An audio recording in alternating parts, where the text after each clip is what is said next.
Bonsoir mes frères, bonsoir mes soeurs. Je viens ce soir avec un message le plus édifiant du Seigneur Jésus-Christ. Il m'a dit de vous dire que nous vivons dans les derniers jours, c'est la fin du monde. Et la raison pour laquelle il me répète ça, c'est que il est important que vous soyez prêts pour l'enlèvement.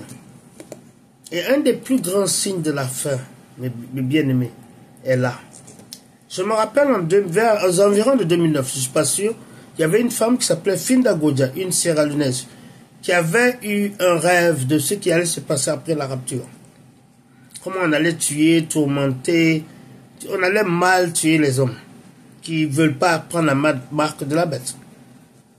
Elle avait remarqué quelque chose qui l'avait choqué, c'est que tous les hommes étaient assis ensemble et ils étaient chacun en train de regarder leur téléphone, de se concentrer sur leur téléphone. Il n'y avait pas de communication des hommes, ils étaient très froids. Et ce qu'elle a remarqué, le plus important, c'était le téléphone, l'ordinateur ou, tu vois, leur tablette. Voilà ce qu'elle avait remarqué. Il n'y avait pas de communication entre eux. Et vous savez que vous arrivez dans un monde comme ça. Et si vous êtes froid, qui venez de découvrir le téléphone, imaginez les enfants que vous avez mis au monde, qui sont élevés par l'Internet. Des enfants qui sont là, toute leur vie, c'est l'Internet. Parce que les parents sont distraits, ils n'ont pas le temps d'élever les enfants. Donc les parents aussi sont contents de leur donner une tablette pour que l'enfant puisse se concentrer. Maintenant, il n'y a plus de censure. Un bébé peut regarder la pornographie, peut voir ce qu'il veut. Parce que les parents sont distraits. Est-ce que vous savez que l'Internet, l'Internet est représenté par 3 lettres. www. Et W veut dire 6. Donc l'Internet, c'est 666. Vous voyez, c'est la plus grande stratégie du diable pour vous empêcher de rentrer dans l'enlèvement. Ça dit que le diable vous garde occupé et distrait avec les TikTok, toutes sortes de choses. Je ne dis pas que c'est pas bon. Moi-même, je envoie des messages en TikTok. Mais je dis seulement que c'est une distraction. Si vous ne priez plus, vous ne lisez plus la Bible, vous ne parlez pas à votre mère ou à votre père, bonjour, comment ça va? Vous n'éduquez pas, vous ne parlez pas à vos enfants.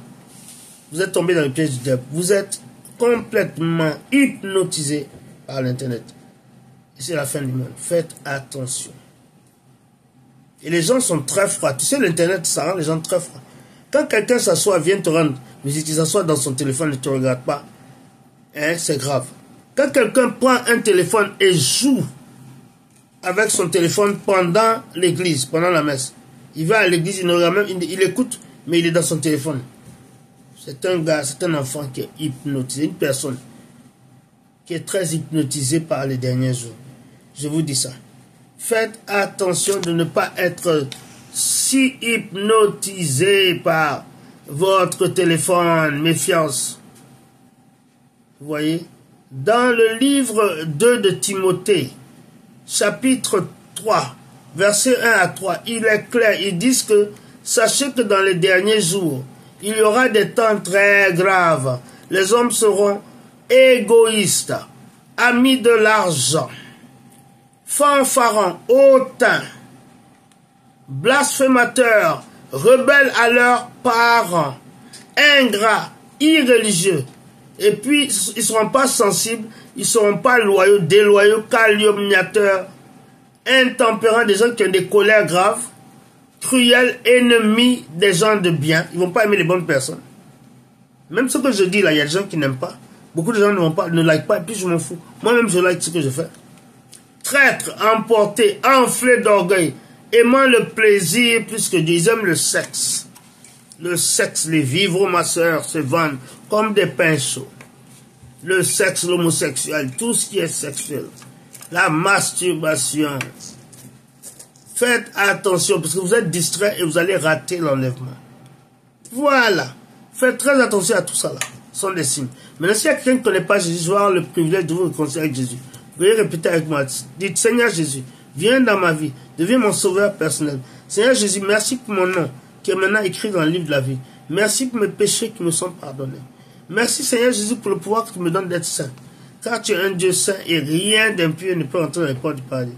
Merci Seigneur Jésus aussi. Parce que tu me permets de réaliser les temps dans lesquels je vis et de faire attention à le téléphone, de m'assurer que j'ai prié, que j'ai lu la Bible, que j'ai parlé avec mon père, que j'ai parlé à ma mère, que j'ai parlé à mes enfants, que j'ai encouragé quelqu'un avant que je me mette dans un téléphone ou dans un ordinateur à regarder l'Internet. Merci pour tout ce que tu as fait pour moi. Et à travers moi, parce que j'ai prié, que j'ai cru au nom de Jésus-Christ de Nazareth. Amen. Si tu as fait cette prière, je suis très fier de toi. Bienvenue dans la famille glorieuse et victorieuse de Jésus. Je te félicite et je te remercie. Et j'applaudis pour toi. Alors, mes bien-aimés, je t'aime. Je t'aime. Je vous aime. Je vous aime même qui m'écoutez dans un temps. Vous aurez pu aller voir des films porno, des choses sales. Mais vous m'écoutez. Ou bien des choses qui vous parlent d'argent. Je vous aime sincèrement. Et Jésus vous aime plus car c'est lui qui est mort pour vous. Voilà. Alors, mes bien-aimés, à la prochaine. Et n'oubliez pas que vous avez la victoire au nom de Jésus-Christ de Nazareth. Amen. Continuez d'être bénis, car vous l'êtes déjà. Amen. Au revoir. Bisous.